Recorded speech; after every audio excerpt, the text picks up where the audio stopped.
Welcome to Halifax, Nova Scotia. It's the 4th round of the American IndyCar Series International IndyCar Championship in Canada. I'm Jim Paulson with John Graham and Debbie DeGraff, and it's a beautiful day. They are ready to race here, John. Well, we've got a great crowd today, Jim, 32,000 plus. They're looking for a lot of excitement. The IndyCars take to the streets of Halifax. Crews hovering over the equipment right now, John, just to make sure that they are, in fact, ready to run safely. There's one of the rookies in the series this year, Jay Hansen, and, of course, the rest of our team getting the fireproof equipment on. We want to make sure it runs safely. There's one of the big names in racing, young Johnny Unser, but he did not qualify well, John. No, Johnny had a tough time this weekend. They're trying to get a new car sorted out. They're running the V6 engine, so they've got some problems, and hopefully they're ready for this afternoon. Had a quick shot of Bill Tempero there, the reigning champion in the series. This is Jimmy Santos. Jimmy would love to win this again this year. He was last year's champion. Now, we talk about the problems in qualifying. Debbie cornered Johnny Unser about what happened there. Johnny, you're in 6th position today. What happened in qualifying? Oh, we broke a stub axle, which is part of the transmission, and had to coast on up through the finish line here on my qualifying run. So actually, we're lucky to even be as high up as we are. But I think we'll be all right. It's a fairly long race, and you know, I'm going to have to just pick the guys off in front of me, you know, one at a time as time allows. So we'll see how the car's running and just work up from there. Well, that Unser blood flows very competitively. So despite his starting position, look for him to be a real factor today. The man on the pole, though, established a new track record in qualifying. Jimmy Santos, car number 21. He is ready, and in fact, Jimmy Santos is the defending winner from 1991. Now, beside him is Ken Prix, number 95. In fact, setting that new track record with Jim and Ken, that was the closest qualifying margin ever in AIS history. 3 1,000ths of a second separating these two in the front row. Then the reigning champion, Bill Tempero, number 1 on the second row. Beside him is Rod Bennett, number 35. Then Rick Sutherland sitting there in 5th spot. Johnny Unser. There's the spot he's not too happy about, sitting in car number 5, but look for him to be a factor from that 3rd row. Then we have Rick Delardo sitting in car number 81. Beside Rick is Jay Hansen, number 18. Then Bill Hansen, number 8. Steve Fawcett, of course, appearing here in Canada from Colorado. The cars have moved away back of the pace car, and they're now warming to the occasion here on a Sunday afternoon. Starting 11th is not the famous television and movie star, but he's our Don Johnson, sitting in car number 29. He's looking for a good run today. Beside him is number 12, Jim Bryant, number 33. Then in 13, Halifax's own Bill MacArthur. And you can bet the locals are cheering on car number 6 today. Then we have David Austin, car number 3. Starting 15th will be Orly Hatfield, another rookie running this season in car number 36 in our AIS starting lineup. The one Unser name missing from this starting lineup today is that of Robbie Unser. He had his problems in qualifying, John. Well, he had a bad accident Saturday in the qualifying. He's all right. I'm sure they'll be here again. Earlier, Debbie had a chance to meet our pole sitter, Jimmy Santos. Any particular strategy for today? No, just try to stay in the lead, or at least keep up towards the front and pace myself like I did last year, and just be around at the finish. Hopefully if the car holds up and I hold up, we'll be there. Hopefully we'll see you again next year. Going to stay with AIS? Yeah, I'll probably do it one more year and definitely come back here. This is, you know, one of the nicer events that we go to, and it's actually, compared to other races, it's top-notch, and it's on par with anything else that goes on in the United States or Canada. I'll be back. That was Debbie earlier with our pole sitter, Jimmy Santos, the defending winner from 1991. He's the man on the pole here, John. It looks like he's got the field in nice order for our start, so we'll look for a green flag shortly. Well, he said that it was good to come back to Halifax. When you come back as the former champion, I think you always feel a little comfortable. Jimmy's on pole, so everything right now is going his way. We got to rave about that new track record he set in qualifying. Mentioned earlier, Jimmy Santos and Ken Prix very, very close.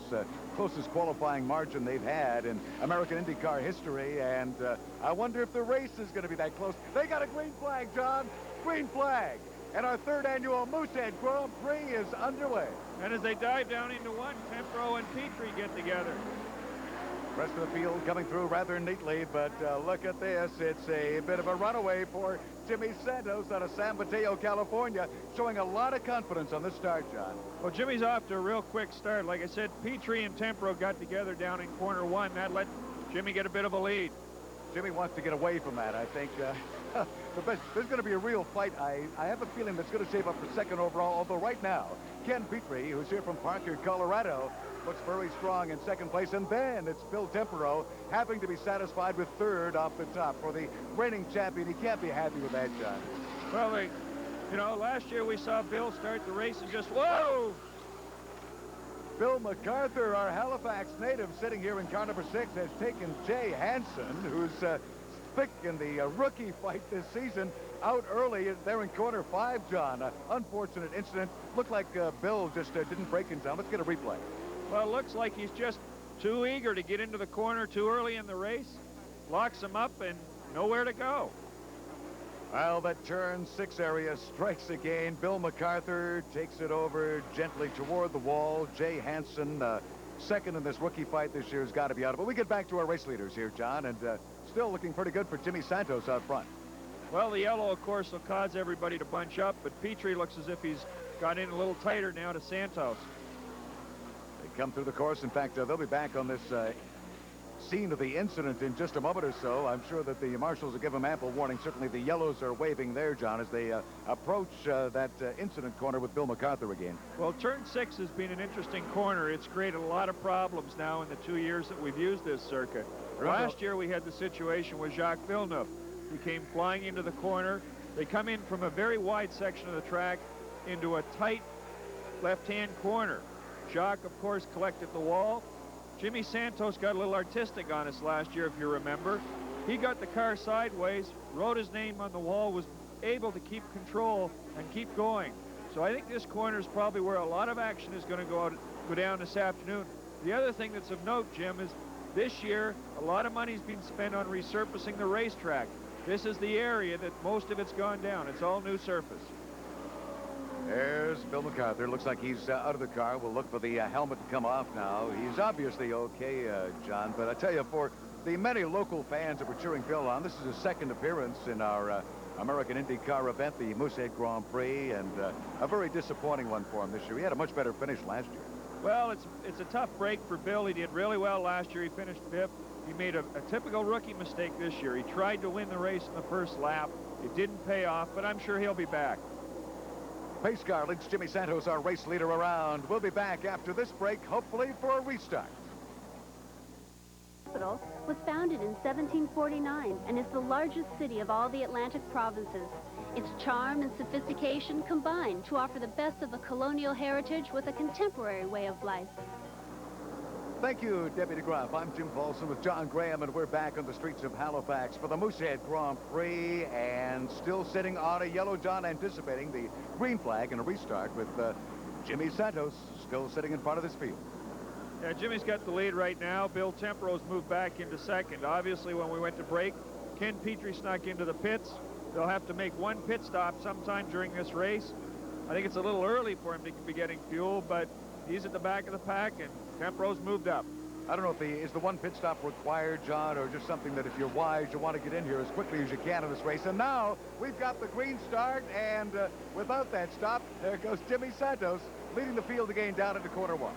As they head down into 1, Jim, they will need to make the one stop. They cannot go the full distance on the fuel load that they have. Again, let's talk a little bit about these cars. These truly are Indy cars that we're dealing with here today. And Jimmy Santos, the winner last year, showing that these equipment, although it may be a year or two older than what the champs are running on that IndyCar circuit, these are still very competitive cars, John. Oh, they definitely are. Of course, they're running 2 seconds quicker than last year's pole position. There's a difference in the first 2 cars. Santos is running a stock block V8 and an Indy chassis, and Bill Tempero is running a V6. He's running a lighter car. It should help him here in Halifax because the track is tight and short. It'll be easier on braking. Santos seems to be proving that wrong right now.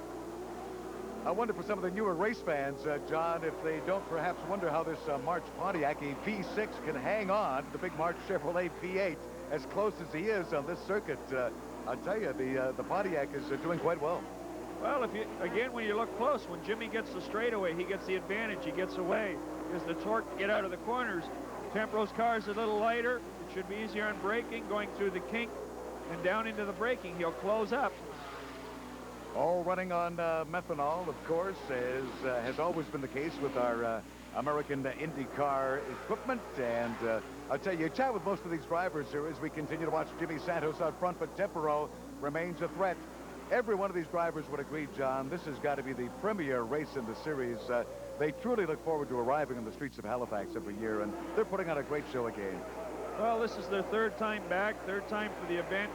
The Moosehead Grand Prix has always been associated with the American IndyCar Series, and we're just happy to see them back into the streets of Halifax. We're looking at the race leaders. Jimmy Santos, number 1, in car number 21, the yellow equipment out front after 15 laps. Give you a little further countdown. Bill Tempero, of course, is right on him there, the reigning champion, which is why he proudly bears the number 1 on his equipment. And by the way, the Tempero crowd, along with Johnny Unser, currently lead in the team standings. I don't think they want that jeopardized in Halifax either, John, as he has a look, and I wonder if he isn't about to attempt to pass. Well, one of the things Bill's done here in Halifax is he's doubled up the workload on the team. You got to remember that Johnny Unser and Bill MacArthur are his teammates, so carrying 3 cars out of the one garage is a lot of strain on the crew. Now, I wonder if traffic is going to become a little bit of a problem. It'll be a few more laps, I would think, John, before that's going to be any major concern. Rick Sutherland, number 34 there, is just ahead of number 5. You mentioned Johnny Unser, and look at Johnny. I think he's poking that nose into the left and right every now and then, looking for an attempt to pass as well as we get back to the race leader. Well, we got a great battle going on right now for 4th place between Sutherland and Unser. And, of course, Unser was very successful here in Halifax in year 1. He took down the inside. He's got him. Johnny has got by Sutherland. I tell you, there was just a moment where I think Sutherland was thinking, I wonder if I can't get wide here and maybe block Johnny and stop that attempted pass. But, in fact, Johnny Unser was a little too swift for him, I think, in that part of the course, John. Well, that part of the course is new, Jim. It's a new kink. The kink now goes to the left instead of the right. It's been redesigned in that section by Roger Peart, our track designer. No question, Santos is leaning into it. The rear end just kicking out a little bit on him. We've got the oil flag waving here. The marshals are right on top of the situation in the corner to guide our race leaders through properly from the incident a little earlier in which our Halifax native went astray, John. But the competitors are not having any problem with that. They know where the incidents were, I think. Sure. In a tight street course like that, the marshals are the line of communication. They're the eyes for the driver. Red and yellow flag. That means that there's oil down in this. There you go. The oil is down on the circuit. It's entering into the kink. MacArthur goes one way, Santos the other. They want to stay off that oil. It'll be like driving on ice if they get it on the tires.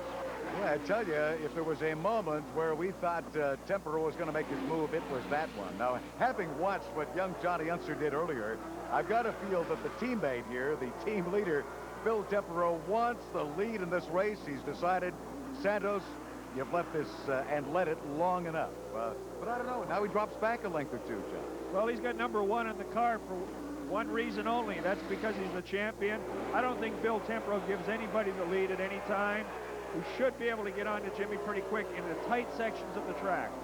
You know, you and I can remember when Bill Tempero, of course, was one of the big stars in Can-Am racing. I don't know how many of our race fans would remember those old days in competition, but Bill has never lost that competitive feel. Well, now Bill's been in Can-Am. He also was one of the founding members of CART. Now he's set up his own series, the American IndyCar Series. It's a concept that should work very well. By the way, he's running very proudly for the Army Reserve here in Canada. I don't know that he'll get many of the Canadians, though, to sign up, John. But, boy, he is dogging our race leader, Jimmy Santos, out of San Mateo, California. And Jimmy Santos is saying, oh, no, I'm going to win this for the 2nd year in a row. You know what? Just watching one of our back markers come through here, that looks like a very familiar paint job in that car, John. Well, that looks like Hiro Mashusta's car from the IndyCar Series. And, again, a lot of these cars are cars that have run the IndyCar Series. They've been brought down to the American IndyCar Series for a training ground for future drivers. That blue car just ahead of our race leaders, that is, in fact, young David Austin. He's here from Mount Pleasant, Maine, running for, I think, his own company, John, Daniels Interiors, and he doesn't want to be too much of a problem. He very nicely gets out of the way of the race leader. Well, he gets out of the way, but he also lets Jimmy Santos get a bit of a break. Bill MacArthur, there's a bit of track put between them, and also, don't forget Rod Bennett in 3rd place. He now has to get around him. Race leaders come through. I'm not sure I want to be the cameraman that close to the wall as Santos again comes screaming out of the corner, almost slides it up toward that concrete wall. And the one thing our drivers are very aware of in Halifax, John, is how close those concrete barriers are. You mentioned some subtle changes in the layout of the course this year. The surface, again, looking much more smooth. I noticed the helmet's not bobbing around quite as dramatically in 1992, John. One of the commitments that Moosehead has made to developing this race and getting it international, they've had to spend X number of dollars every year in improving the circuit. A lot of money was spent this year on paving between corners 6 and 7 in the chicane area and all corner exit areas where the drivers have to put the power down. They need the surface to be smooth. Any road surface is going to have some bumps. That was Rod Bennett, number 35, just flashing by, followed by number 95, Ken Petrie. And, of course, right on Petrie is number 5, Johnny Unser out of Sun Valley, Idaho. And look at young Johnny go for Ruger Firearms and Sobeys. And I think Johnny is trying his best to get up toward the front here. He wants to lead this group and obviously too proud by the Unser name, John. Well, you know, Johnny's a real competitor. Had the opportunity to see him in Halifax 3 years in a row now. I've had the opportunity to race with him at Daytona. I don't think Johnny's going to sit back in 5th place much longer. I swear we saw the pilot. There he is. Yeah, look at this. A signal from Rod Bennett saying, go ahead, take me now if you want to scoot by. And then I think Rod changes his mind here and decides, oh, no, I'm going to hang on to this. Petrie, sorry, you're going to have to follow me around a little bit more here. Well, it's sort of a rookie tease. Come and get me if you can, and Rod's holding them back up now. They're also coming back up on block traffic. That's Hansen. Hansen was involved earlier with MacArthur, so obviously they've got the car fixed. He's back out. Boy, that is a train now, and I think maybe young Johnny Unser there sitting at the back in the white number 5 is wondering, what are these two guys up to in front of me here? What is going on? Well, if I was Johnny sitting back there, I'd be quite nervous right now because I would have seen Bennett give Petrie the signal to go by and then close the door. Bennett is definitely not giving up the lead, nor should he at this point in the race. Well, again, number 33 there, the car they are lapping, Jim Bryant, another one of the rookies running in the series. But I tell you, these three did not waste much time getting by. And now Johnny Unser gets a little more aggressive here. He wants Ken Petrie, and he gets in close on the corner. Well, he's really closed up in under braking. Again, Johnny's running a lighter chassis car. He's working with the Tempro stables, so maybe they are sharing some technology with Bill. No concern when we see little puffs of smoke out of there on these gear changes and so on, John. Everything's still running properly, we hope, for all these people. Well, there's always concern, but at the back of the car, there will be a bottle to catch an overflow. So if the car gets hot, the overflow will go into the bottle. Don't want you to get too upset if you happen to notice them smoking every now and then. And again, this is really the fight we want to keep an eye on. Rod Bennett to number 35. Ken Petrie, number 95 is on him. And then number 5, young Johnny Unser. This trio putting on a great show, John. Yeah, as they also entered corner 6, both Petrie and Unser locked up the front brakes. They're trying to break each other deeper into the corner. Unser is really pushing on Petrie, but neither one of them can make up anything on Bennett. Rod Bennett out of Campbell, California, now pulls away a little bit. And, you know, looking at young Johnny Unser here reminds me, getting back to Robbie Unser's incident, we had the duo here, the cousins from the Unser family, but a little more maybe on how Robbie just did not have a good time with the qualifying on Saturday, John. Well, Robbie, of course, wanted the pole position. He had it last year. He wanted to retain that. Jimmy Santos was really pushing him in single-car qualifying on Saturday afternoon. The track was somewhat damp. Robbie gambled, and in going for the pole, did not make it completely through the chicane. I think the left side made it through, the right side stayed. Now, we have heard rumors that Robbie's dad, Bobby, is in fact here, kind of cheering on all the gang. And if we get a chance, maybe a little later in the show, we'll have a chance to meet all the kingpins in this Unser family. But in the meantime, you can bet they're all cheering for young Johnny as we get back to our race leaders. And the race leader is still Jimmy Santos. Jimmy's pulled out a fair lead now. With the battle going on at the back, that gives him an opportunity to get ahead. Also, there's been some slow traffic. We've seen the battle for 4th having to get around. Jimmy may have had a better break, got a bit of a lead out on the racetrack. Or is there a problem in the March Pontiac? I wonder if the V6 has got some concerns. No, he appears to be running okay here, John, as Bill Tempero, car number 1, the reigning champ, comes into view again. But, yeah, well back of our current race leader, Jimmy Santos, number 21. Well, visually, he looks like he's well back. He's probably only 3.5 seconds, 4 seconds behind Jimmy right now. And remember, the pace of the race will naturally start to slow down a little bit right now. Everybody will have done the first 20 laps or so, all excited, all tense. Tempero's a very smart driver. He'll sit back and let the race come back to him a little bit, maybe hoping Jimmy will drive away. Little bobble there out of Jimmy Santos again as he came down that straightaway as if he was trying to avoid one particularly little lumpy segment of the course, perhaps. Tempero just steamed right on through that, by the way, as we pick up on this fight for third place overall one more time, John, led by Rod Bennett, number 35. Yeah, they've also pulled away from Johnny Unser. Petrie's putting a lot of pressure right now on Bennett. Petrie knows this course. He made it to the podium last year. Bennett, he's probably having to work in. This will be his first street course. It's very, very hard on a driver to run a tight street course like this. They'll shift gears around 30 times a lap here, and remember, they've got to go 75 laps. Are you impressed by the rookies and how they're handling this facility in Halifax, John? I'm amazed, really. Well, Ken Petrie's just teaching a rookie a trick. He's just come down the inside into corner one and taken away that third place. Whoops. Okay. Well, we thought the rookie was doing well there for a moment, but Ken Petrie does know this track. I think he was just setting him up. Let Rod have a lap or two. Ken, I think, knew exactly the move he was going to make there, John. Whoop, into the wall. We have an incident here. Yeah, it looks like we have a car back into the wall in corner 6. That's the corner we've talked about, all our problems. Well, flags waving. Hope the race leaders are going to get by here safely. Looks like number 33. Helmet is moving around nicely. Okay, the race leaders are through. Yeah, that's Jimmy Bryant, number 33, with the problem there, John. Yeah, if you notice also, Santos, being the veteran, as soon as he got by the incident, saw the green flag, got around Delardo.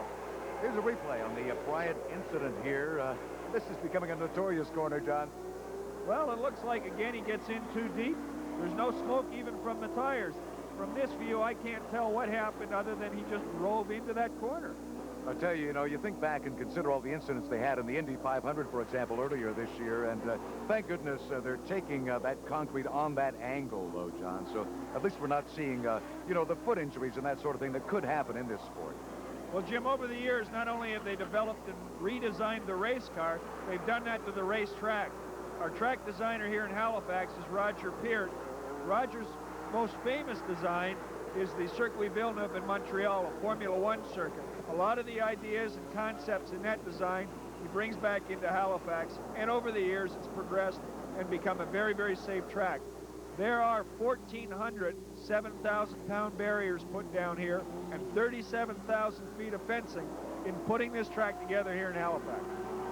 Well, the Pontiac GM pace car is on the field. That explains the white flag, bringing our race leaders through. Smoke coming out of the Jimmy Bryant vehicle, number 33, but our marshals are on the scene. We should be okay. And we should be back very shortly with a restart of the Moosehead Grand Prix in Halifax after this break.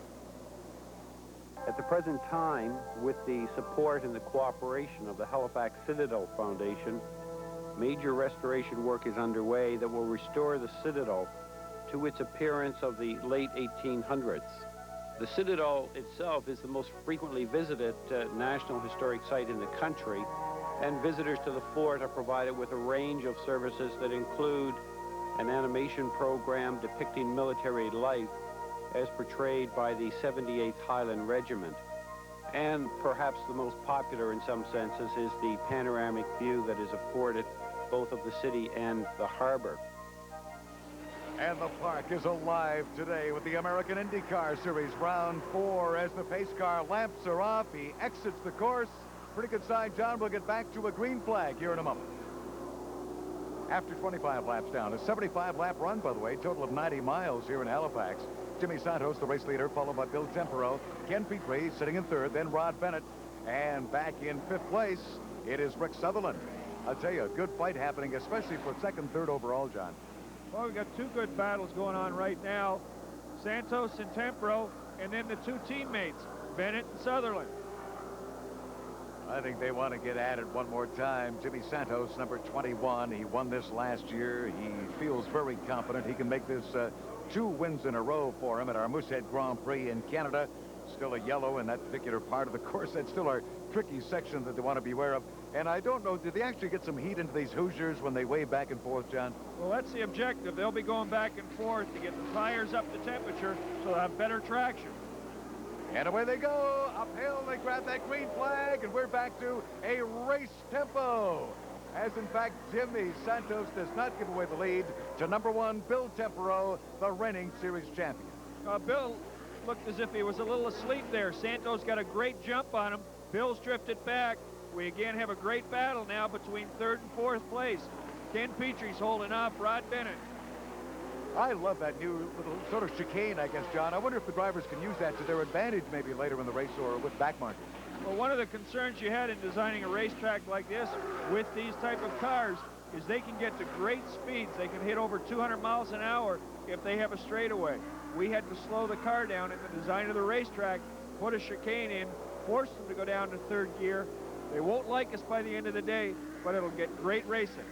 Oh, look out. I spot Ken Petrie, number 95, and I think he's got a genuine threat happening here in the form of Rod Bennett, number 35. We saw Rod take a peek to the left, a little peek to the right. He wouldn't try anything, I guess, in that corner, John, but look out. I think he's about to jump here. Well, I don't know now, because Petrie again begins to pull away. But remember, Jim, we've just come out of a yellow flag situation. Petrie may have been warming his tires a little bit more than Bennett. Petrie's the veteran, Bennett's the rookie. Once they get the tires heated up, he has better traction. There's Bill Tempero flashing through, car number 1. That's Petrie right on him. In fact, let's get a little overview here of Petrie. And again, he's put a little distance between number 35, Rod Bennett, but Rod is certainly not going to let him disappear on him. And all of them are coming up on number 21, Jimmy Santos. You can bet Jimmy's keeping an eye on that rear view mirror, though. He won't want them to get too close, John. No, but all Jimmy has to do now is race hard enough to keep ahead. I love that speed sign out there, John. Maximum 50 miles per hour, 50 kilometers per hour, actually, here in Canada. I'm not sure they're following that today. In 1st gear, maybe, Jim. In 1st gear, maybe. If you notice now, Santos is really starting to stretch out on Tempero. You got to wonder if Tempero's made the right decision going with the V6. I'll tell you what we're talking here is really 5 different sort of combinations or types of car. The whole series, of course, tends to be dominated by the March Chevrolets, but there's some interesting other mixes a little further back in this field as well, John. Sure, you have the same type chassis, Lolas or Marches, the same as you do in IndyCar. You'll have the Cosworth turbo engine, same as you do in IndyCar, but you'll have the options of stock block engine, like NASCAR, the V6s, many combinations to be used. Everybody's gambling to their budget what they can do to get away with.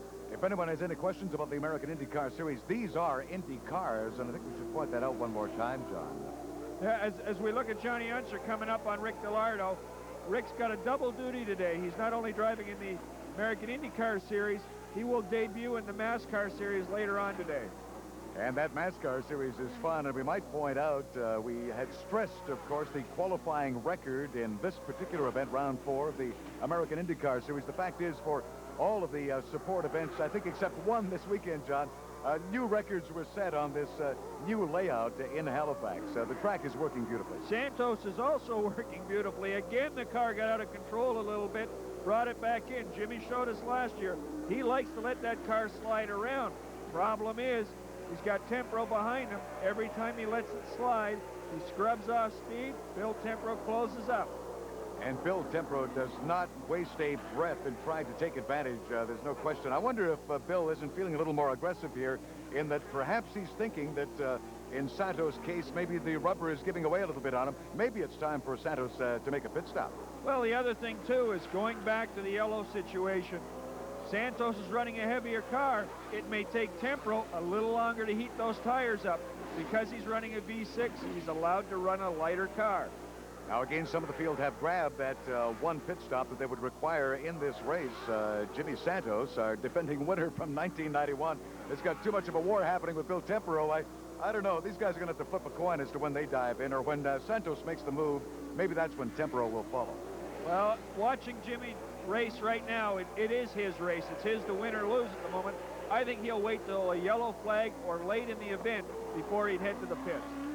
Gain a 75-lap, 90-mile run here, and the gang in Halifax, about 50,000 strong, they were saying, for the weekend, John, and extremely entertained by this form of racing in the Maritimes.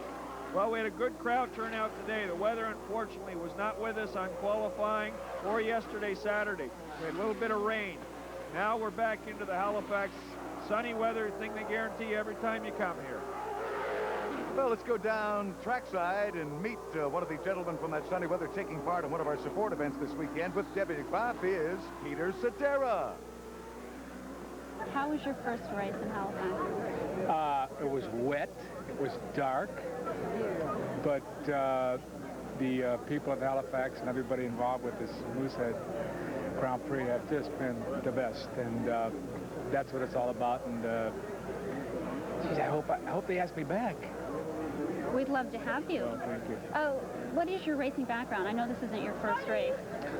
Pretty close to my first race. I've done 3 other races before this, and but I wasn't really prepared to in one fell swoop in one weekend drive in the rain, and then I drove in the rain, and then I drove in the rain, and I drove in the dark, and I drove in the dark. So I think I'm ready for about anything, and this is a lovely day right here. So that's the one thing I didn't drive in is a dry, sunny day. So what did you think of the track? We'll get your opinion. I thought it was great. I saw enough of it. I saw every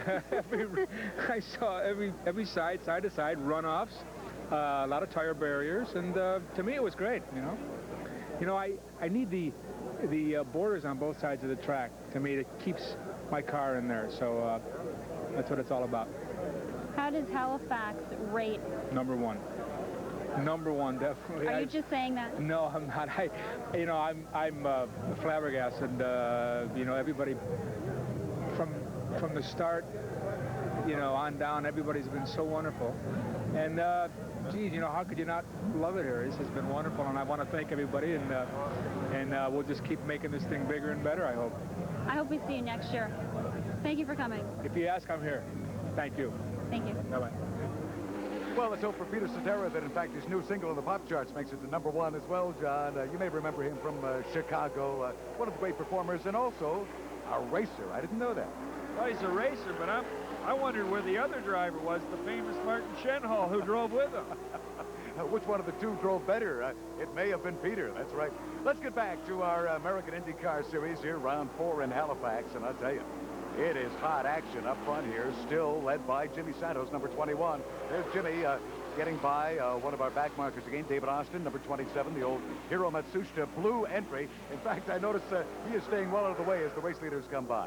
And one of the other things of note is that Ken Petrie has now moved up onto the back of Bill Tempro as we come down into corner 6. Tempro may be having a little problem. I can't believe he wants Petrie to push him this hard. Well, the March Pontiac again, we're talking a V6 here, and of course the big V8, number 95, is breathing on him. Ken Petrie. Petrie's down the inside on him. As we go down into corner 1, Petrie has proven he's got the power to get by, the V8 power to go down the inside, and now he's into second place. You know what? Tempro didn't argue with that at all, did he, John? He just let him go. In fact, Bill almost just stayed out of the way and let Petrie have that inside line, and now he kind of tucks in, and I think you're right. I think Bill Tempro has got a problem here. It's hard to judge what it might be.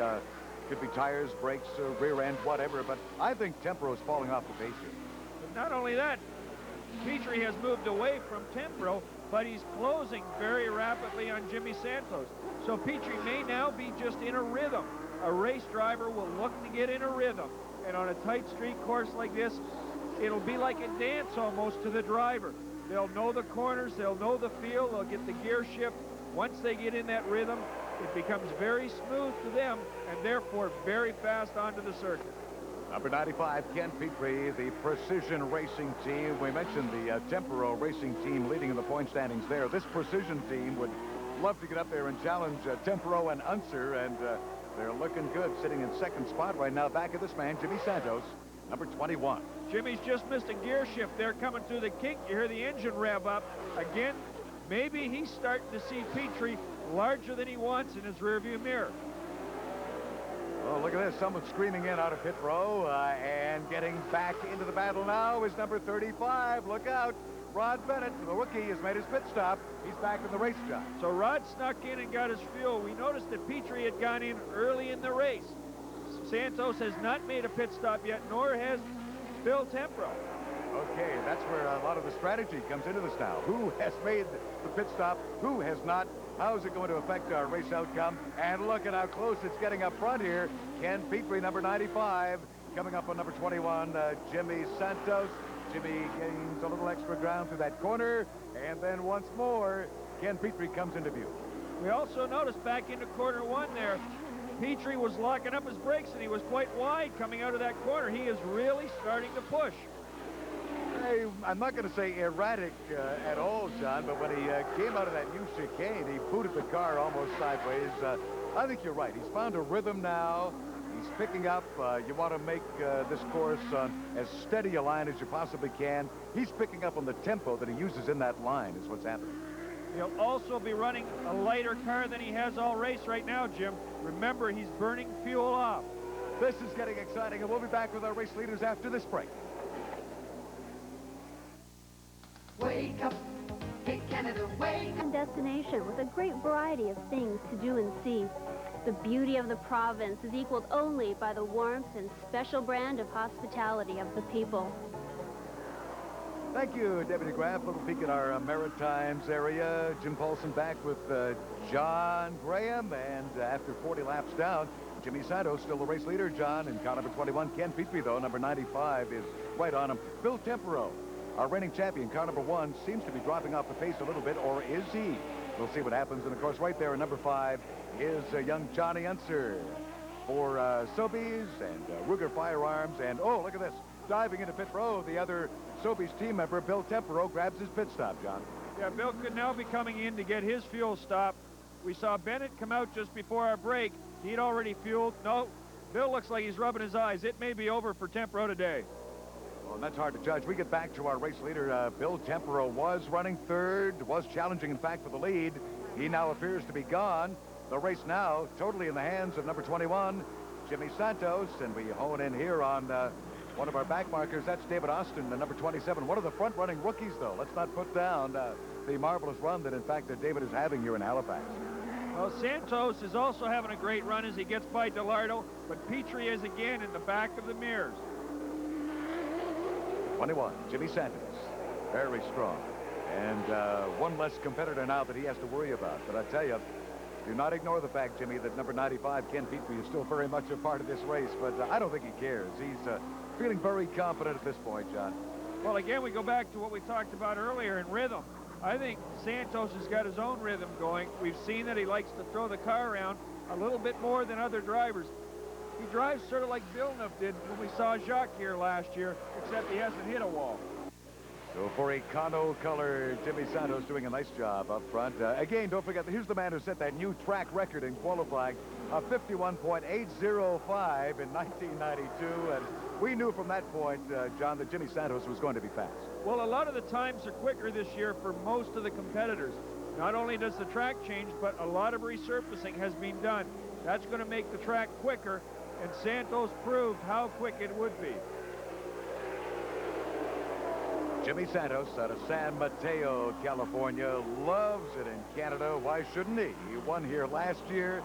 He wants to make it 2 years in a row. But again, I don't know. I keep wondering about that segment of the track, John. He seems to bounce around a little bit. He's got a wider line, I guess, than Petrie does, our second-place man coming out of that corner. But you watch the rest of his circuit here in Halifax, and it is smooth. This man is in charge. Not only is he in charge, Jim, he's running his type of race. He wants to let the other competitors know that he's running the race right now.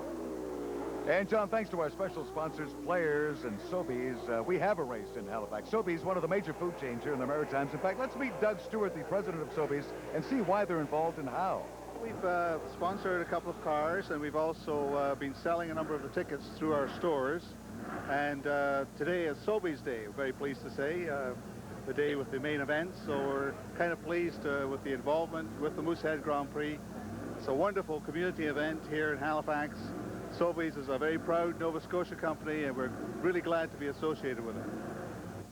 And, John, you'd agree we had Sobeys, of course, involved last year, and Doug Stewart is back. And look at this. Here is our winner of the Moosehead Grand Prix pace car. And an excited winner she is as we turn the keys over from our good friends from General Motors of Canada, Joyce Hiltz. is our winner, and we salute her in Halifax today. And a proud winner, I think, John. Well, one of the interesting things with Joyce there was she had Chris Davies and Johnny Unser, both the Sobeys drivers. I wonder if we'll see her out on the track here next year. That looked like Earl Dickinson, too, from General Motors of Canada. Just making sure that Joyce got the keys and not your drivers, John. I don't know. Earl was probably checking to see everything was there. He didn't want Davies sneaking out with any extra parts. Back to the race activity, and it is hot and heavy here as once again rather prominent on our screen is young David Austin, the rookie, the old Hero Matsushita car, but he's being challenged one more time. Another lap being put on him by number 35, Rod Bennett. You talk about rookies. You compare the two rookies running here. I don't know if it's just that Rod has the better equipment or he's just being more aggressive today, perhaps, John. I think Rod's probably had a little bit more time in the car. He's gotten comfortable. Here's a guy that is definitely comfortable today. He's our race leader, number 21, Jimmy Santos out of San Mateo, California. Again, so smooth. Car run. Oh, look at this. He's bobbing the head. Is that a sign? He's going to dive. I don't know. Is that a signal to his pit crew? Is something happening within the car? Like a puff of smoke there, a lot of heat coming out of it, John. And I wonder if he's thinking of visit along pit road. Jimmy's coming into the pits. Jimmy may be out of gas. He's very, very slow coming into the pit lane. The car might have been bobbing. He may be out of fuel. You know, there seem to be a lot of fumes around it. Now, we know it's a warm day today, but, yeah, I wonder, in fact, if he'll even get back to his pit wall. Well, you know what that means. We got a brand new race leader. Well, Petrie's now coming down into corner 6. That means that he has to almost do a complete lap to stay ahead of Santos. Petrie has pitted. Can Santos get out quick enough? You're right. Okay, 21 is getting the fuel in there. Now, he's got to get out here before Petrie comes by, John, to maintain his lead, but Petrie is steaming. Well, as he screams down into corner 1, Santos is still in the pits. He needs a lot of fuel. That's kind of surprising because we're over the halfway point in the race. You wouldn't think you'd fill the car up all the way. Oh, look at this. We have a problem now. First major problem of the day for our defending winner from 1991. Is he going to get out in time to maintain this lead over Ken Petrie? Number 95, and let's watch the end of pit row. He comes out. Looks to be running fairly well at this point, John. Well, I think he's still got the lead. Yep. But where is Petrie? This is what we got to figure out. Santos is now back on the track. He's coming down into corner 6. Santos coming through there neatly. You're right. Okay. Petrie's behind him, so he's got out ahead of Petrie. There we are. Oh, yeah. Now we have got a race happening here one more time. So Jimmy Santos manages to pull it off. He gets the fuel topped up, the methanol, of course, in his American IndyCar entry. But breathing on him now is Ken Petrie, number 95. Remember, though, Petrie will be in the rhythm. He's done a couple of laps. Santos is almost starting fresh. Look at Petrie starting to close up on him. He's going to go around him. Santos is not back into rhythm yet. Oh, my goodness, you're right. He just, he had the flow happening. Santos not able, I think maybe he had hoped within about a third of this track at Halifax to maybe get it back up to speed. Pretty difficult to do that, though, John, hot out of the pit. Well, you know, the driver, again, has to get conditioned. They have to get back into that rhythm that we've talked so much about. Look at Petrie. Boy, he throws it almost sideways. Again, coming into corner 6. It's a very wide part of the track that funnels down into a narrow straightaway.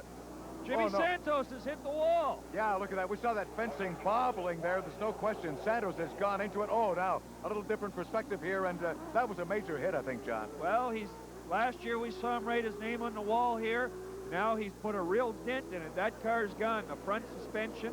Yeah, and the back wing, I think everything is askew. One of the fire crew just running down there, John, just to make sure that nothing breaks out here. We do hope, of course, that Jimmy Santos is okay.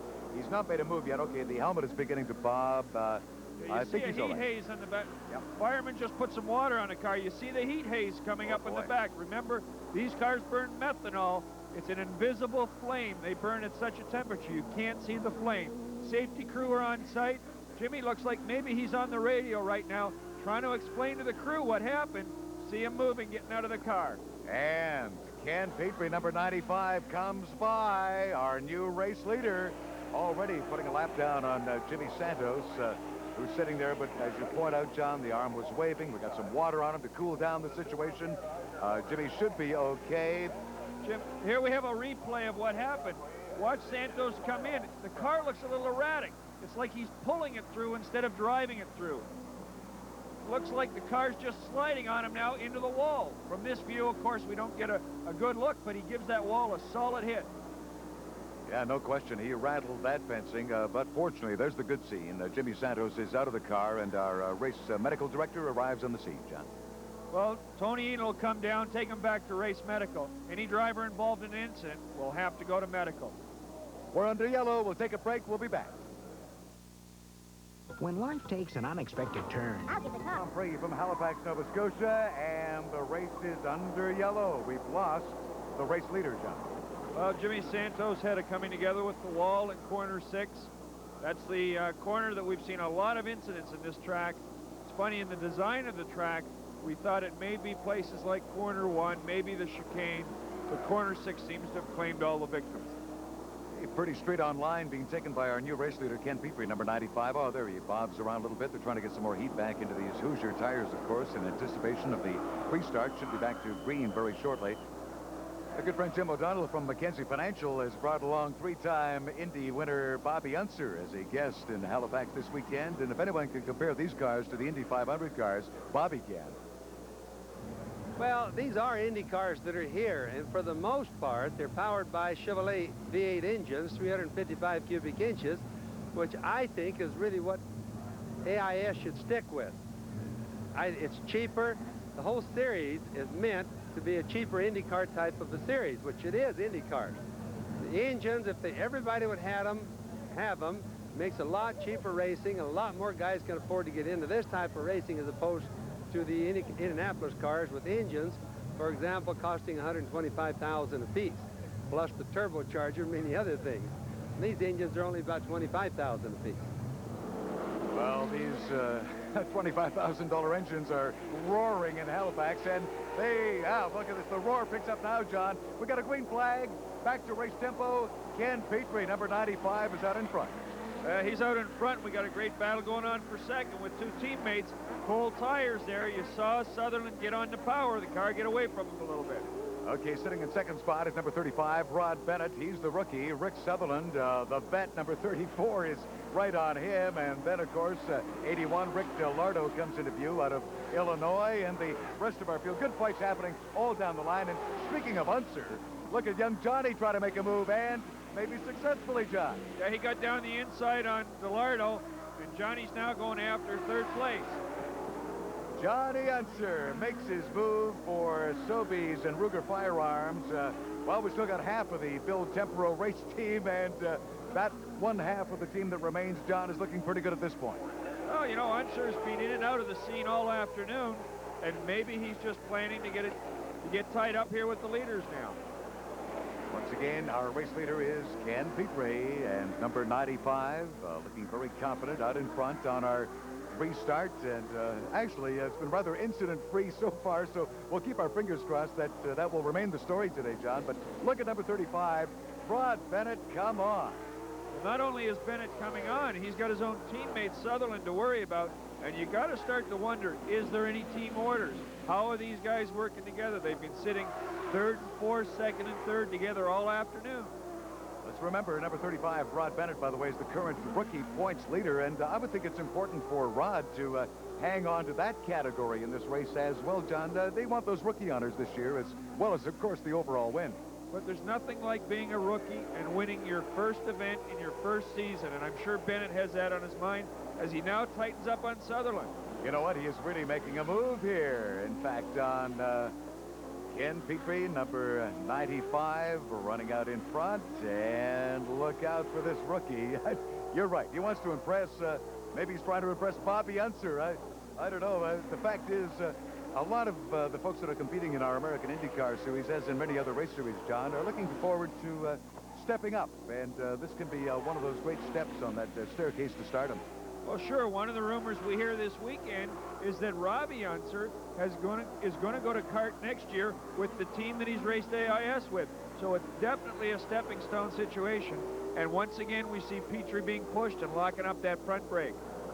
He did. He locks him up with no danger, John, I guess, of flat spotting these tires. It can certainly change the feel or the ride if you brake them that hard. Well, I think there's definitely a danger, Jim. When the tire gets hot and they lock up and you get that much friction against the pavement, the tire will flat spot and square off. But when you're leading the race At this late point, you've got to drive with what you have. Fuel coming through. That was number 34. Johnny Unser's in trouble here, Jim. There's a lot of heat haze coming up off the back. The car is going very slow. Now, we saw that same sort of look earlier, and in fact, at that time it was Jimmy Santos running out of fuel. I wonder if that might be the problem with Johnny Unser. Could it be a fuel concern? I don't think at this point in the race. He's pulled over. He's either got a dead engine or the gearbox has gone out on him.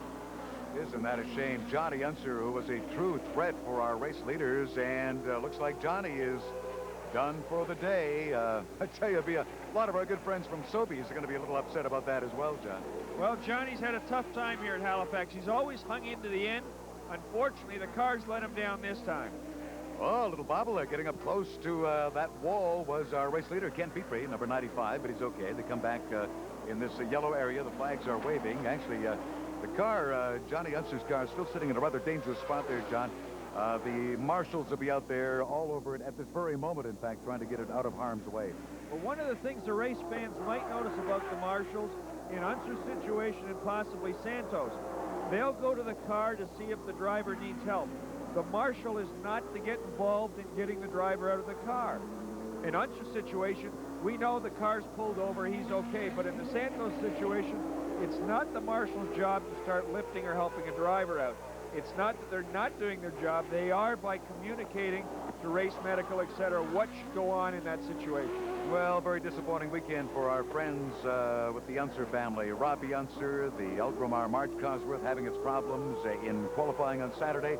In fact, a lot of severe damage in that car. And now, Johnny Unser, his cousin, out of it for this afternoon as well in Halifax. Well, Petrie continues to steamroll along, Jim.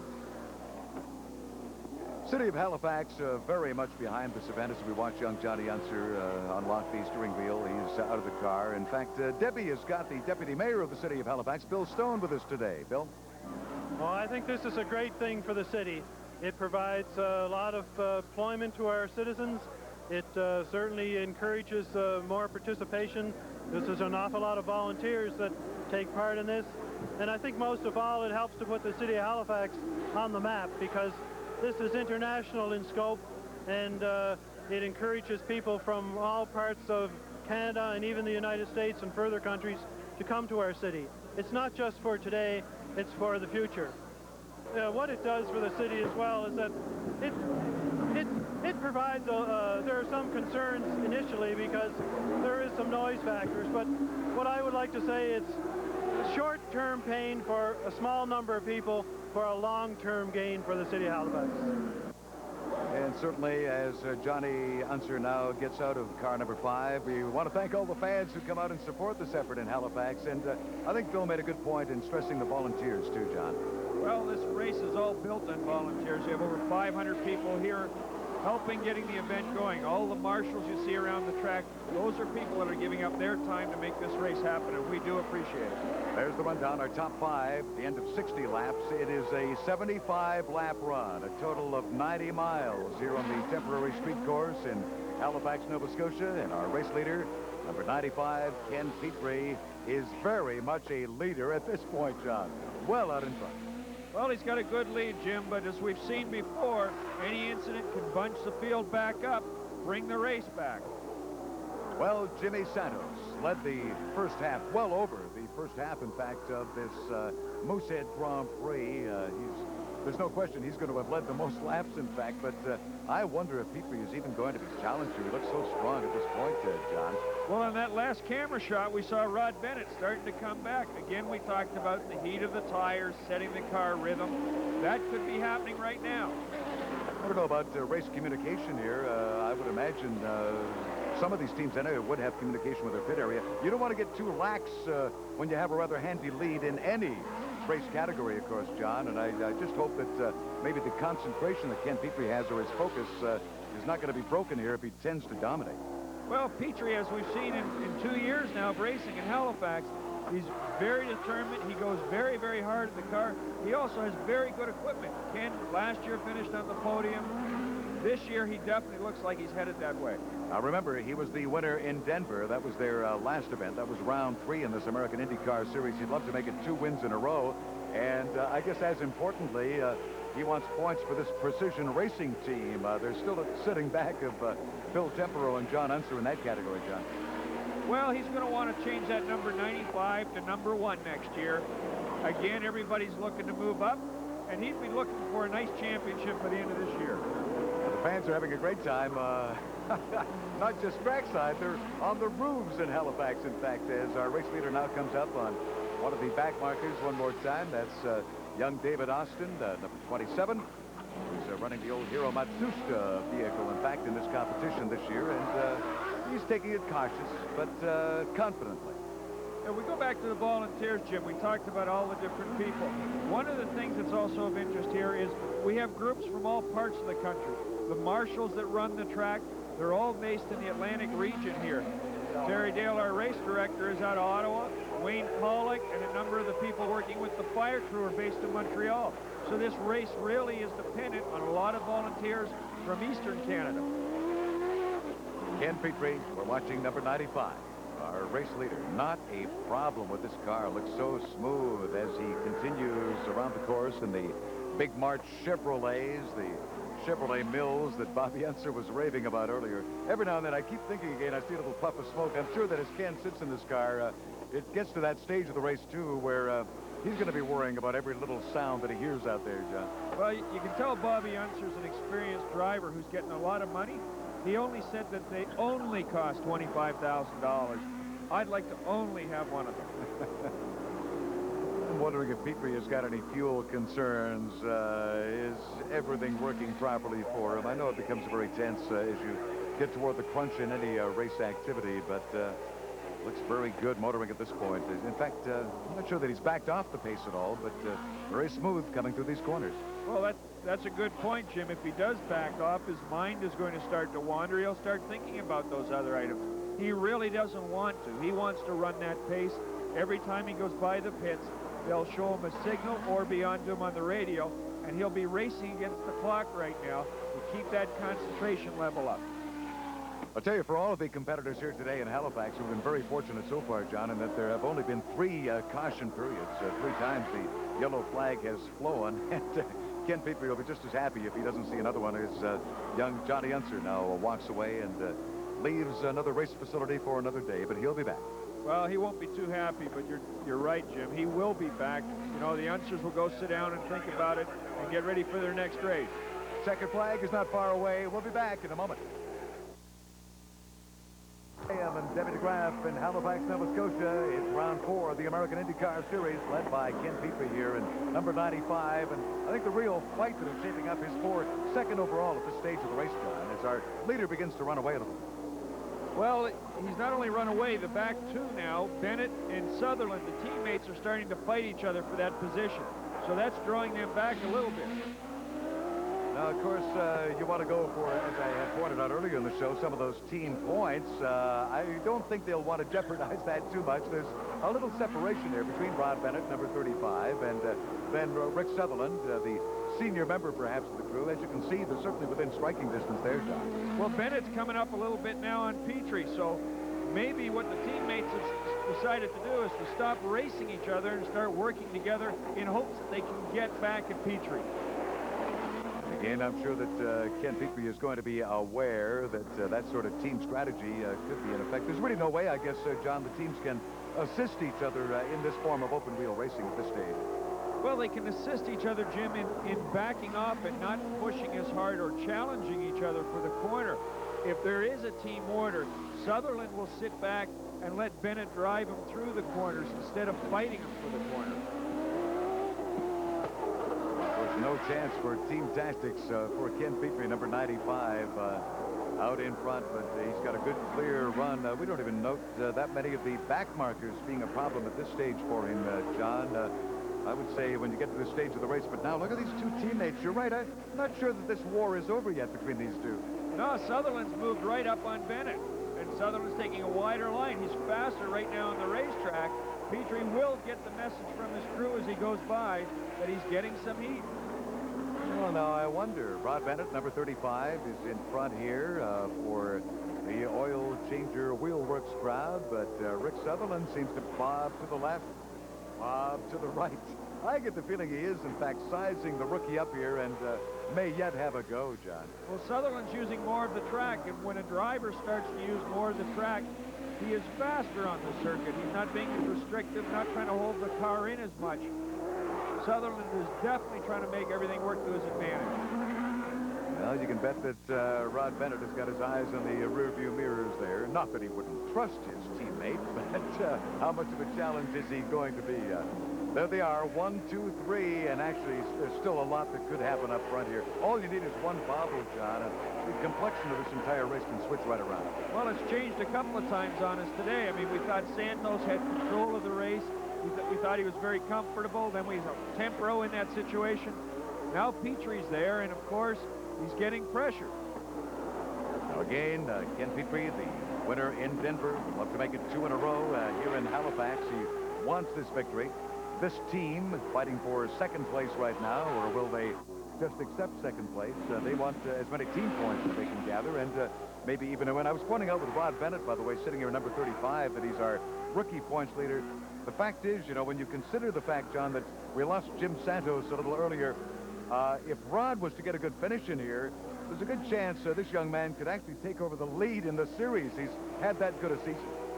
He's had a very, very competitive season. The only hurdle may be the guy in front of him. He did win the last race. So there really is a points battle right now going on between Petrie and Bennett. Now, I mentioned back markers, and suddenly that is, in fact, going to be a situation here. Now, let's make sure, yes, in fact, our race leader handles it quite capably, thank you. And how will this now affect the battle going on for second place overall? The two teammates come up on the back marker now, and hopefully we'll get by safely. One makes a move. Yeah, Rick Delardo's our back marker, Jim, as the oil changer team works around him. Delardo giving up the track.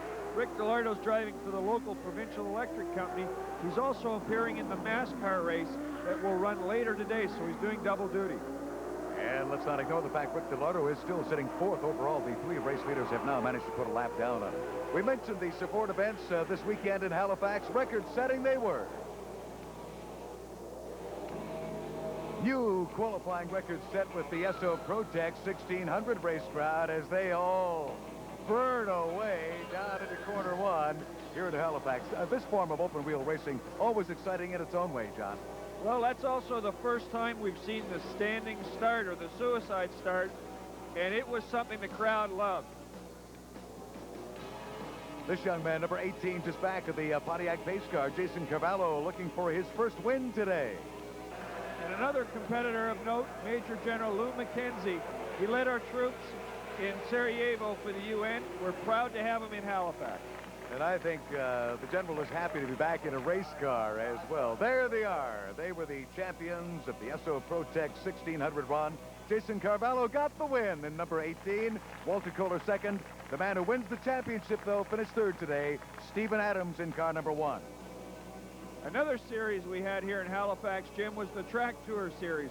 This is the local competitors racing in sedans. A green flag flew, and quite a mix of race equipment obviously involved here today, including our rock star. That's right. This is the event that he was involved in, John. So Peter Cetera and Martin Shenhall drove. This is an endurance race. It was a 1-hour race. It was also the first time the cars had run Halifax in the dusk. We have the headlights on, most of the competitors. It created a lot of excitement. That is exciting to see the headlamps on, well, for most of the competitors anyway, as they race into dusk on the streets of Halifax. Competitors from not only south of the border, but from all over the Maritimes, in from Quebec and Ontario as well, John.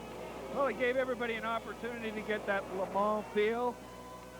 Datsuns, Capris, Corvettes, Firebirds, Camaros, all involved. Beautiful rainbow of cars and a beautiful array of color with those lamps on. But Dave Smith, who won our event last year, continued to dominate and show why he is the local favorite.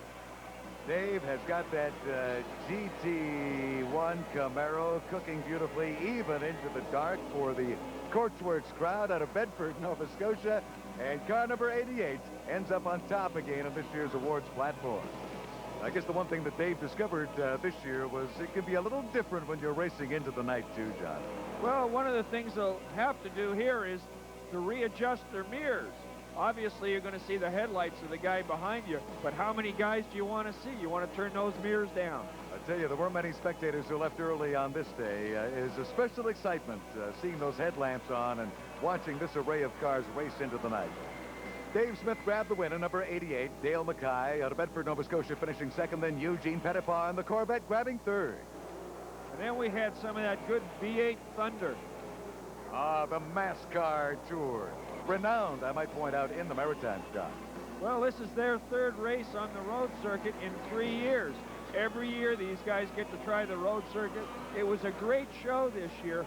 Over 30 competitors started. Very few incidents. I was going to say, reflecting on year one on these streets of Halifax, the MASCAR gang found it rather intriguing dealing with this concrete. The fact is, they did it rather nicely. In 1992, there were not that many incidents at all, John. Well, they showed they're real racers, Jim. They've now figured out how to set the car up for the road circuit, and these guys put on one of the best shows of the weekend. Now, remember, you're looking at, don't they look wide? I mean, they certainly look wider than our regular group of sedans that, of course, had taken part into the evening at our track tour. Well, our race winner, Greg Stewart, showed you how to control a car and come back and win. Well, we'll give him a 7 for that spin. There was another little incident here with number 18. I think that one was worth about 9.5, John. But they all stayed off the wall. They put on a great show. Terry Clattenburg giving an early chase to Greg Stewart. Greg Stewart getting very wide come MASCAR race time on this facility in Halifax. The win went to him. Of course, he's a Halifax native, and you can bet the fans were ecstatic with his victory here today in the MASCAR Tour. Yeah, the MASCAR stands for the Maritime Stock Car Tour. This race is all throughout the Maritimes at the local oval tracks. And as we said, it's their first race on the road course. Stewart had financial problems earlier with his team, got it together, and put on a great show this weekend for his local fans. You betcha. And his friends, newfound friends over at Coca-Cola, bearing his colors, have to be proud with his finish. The gang at Woodlawn Construction and Miller Tire, he did his job for his sponsors, John.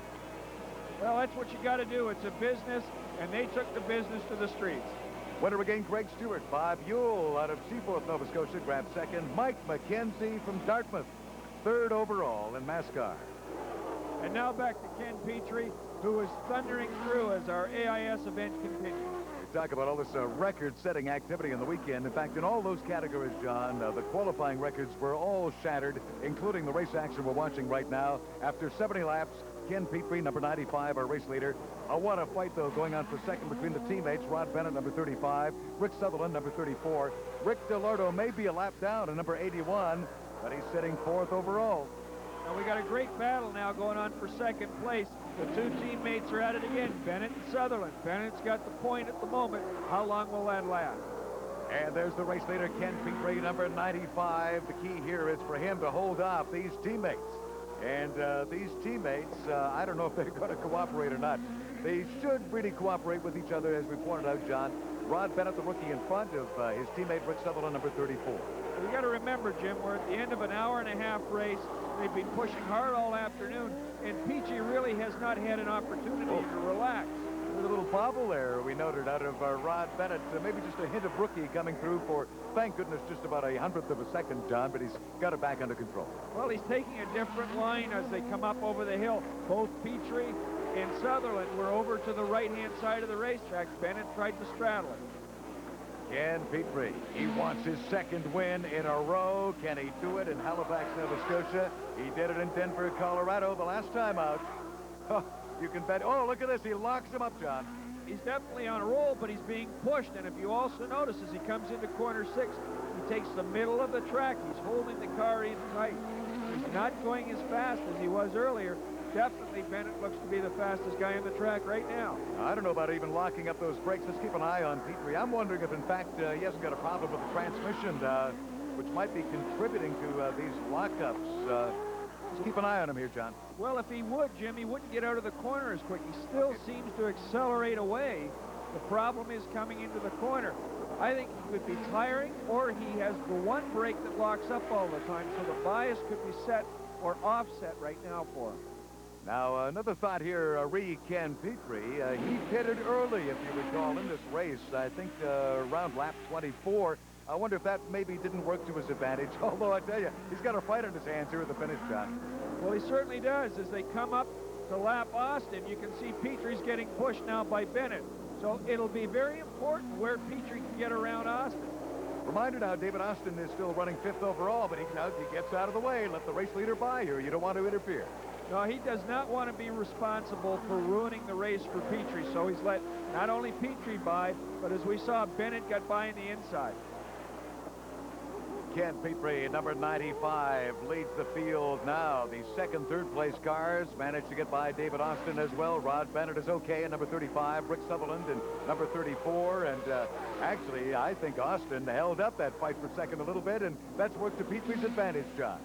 Well, he definitely held Sutherland up, because we see now there's a gap between Sutherland and Bennett starting to break out. Austin really dropping off the pace now that these two are by. Again, here's our race leader. Oh, yeah, Rod Bennett is still in the hunt here in number 35. I'll tell you, time is running out on him, though. If he wants to reel in Petrie, he has got to put the foot down now. One of the things that's interesting, Jim, is when Bennett gets close to Petrie, Petrie pulls away. He seems to have the power and the car to let him get ahead, so he's driving as fast as he needs to win.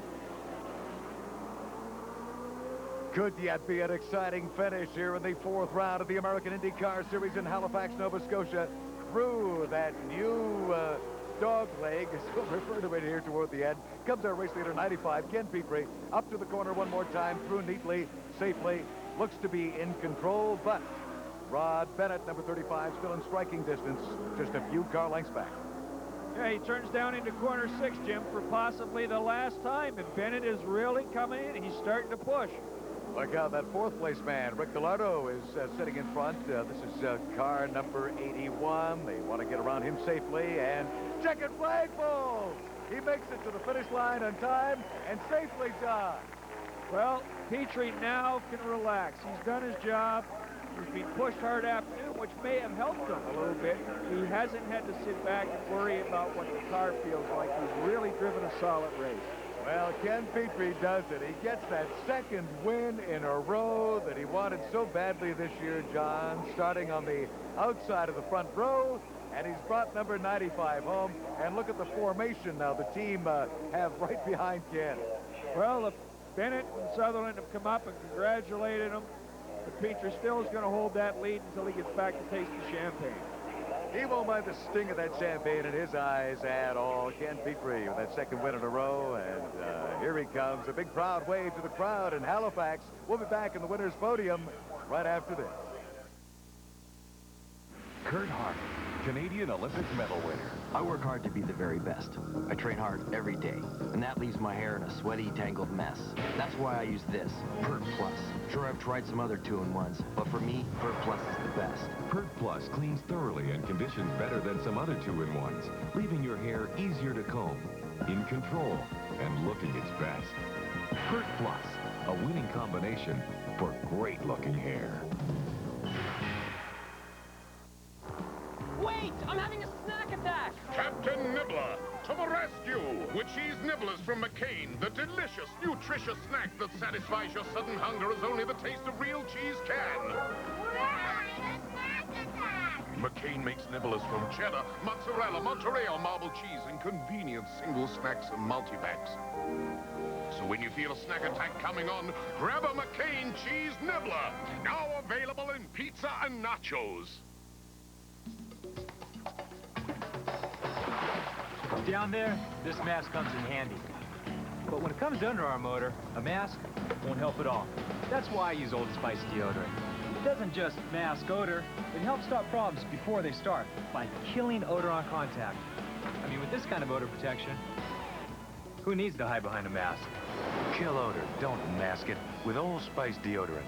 Also available in the new non-aerosol pump. The Moosehead Grand Prix is recognized as Atlantic Canada's largest sporting festival, and it survives on its community spirit and strong volunteer base. The people call and support us on the event, the thousands of volunteers that we have, have all been fantastic. And Halifax wants international motorsport racing, and we intend on bringing it here. And through its many volunteers, the Moosehead Grand Prix also strives to return the community spirit by working with local charities such as Ronald McDonald House and Big Brothers. Well, this is a great way to wrap up a great week. Not only has there been good racing, but they've had fashion shows. We've had celebrity car rallies, dinners. It's just been a fantastic week here, Jim. And the crowd looked like they truly enjoyed it, John, as they now greet our race winner for 1992 here at the Moosehead Grand Prix. Very gently, Ken Petrie brings it home, the big March Chevrolet. There he is, getting out of the office. You can now, I guess, almost relax today, John, as a lot of our spectators are already doing. Well, those look like the cheap seats. I don't think they paid to get in. There we are. A little congratulations to our second-place man as well. Nice run today, really, for the rookie, Rod Bennett, in number 35. Yeah, it was. It was a great run for both the team members, as Derek Goland, the president of Moosehead Breweries, and the man really responsible for putting this event on, hands the trophy to Ken Petrie, our winner. And the crowd respond in kind. And again, the Moosehead Grand Prix has been superb entertainment for the race fans in Halifax, Nova Scotia. Now comes the stinging part, if you get this in your eyes, John. But it's the champagne party, and we should allow them a moment for that. Well, Petrie is definitely the quickest man on the racetrack, but he looks like he's a bit slow on the cork as Sutherland get off to the jump. He went to the Paul Tracy School of Champagne opening. Now, you know, we should really get back to what was the key turning point in this race in our Moosehead Grand Prix turning point sequence. Here's what happened. Well, this is a bad part of the race for Jimmy Santos. Comes in to top up fuel. We noted how long he was in the pits. He only had half the race to go. It looks like they load the car up completely. Comes back in. On the first entrance to corner 6, he's very jerky on the steering wheel. Loses control and into the wall. Definitely a major turning point in this race. Full of drama, the third annual Moosehead Grand Prix from Halifax, Nova Scotia. It's been a knockout year. It's been great working with you again, Jim, and we want to thank our sponsors, the City of Halifax, all the people at Moosehead Breweries, and of course, the Atlantic Grand Prix staff. Promotional considerations were provided by Borden Catelli, Canada's Pasta, celebrating 125 years, and our good friends at Puritan. I'm Jim Paulson for John Graham and Debbie DeGraff. Let's do it again next year.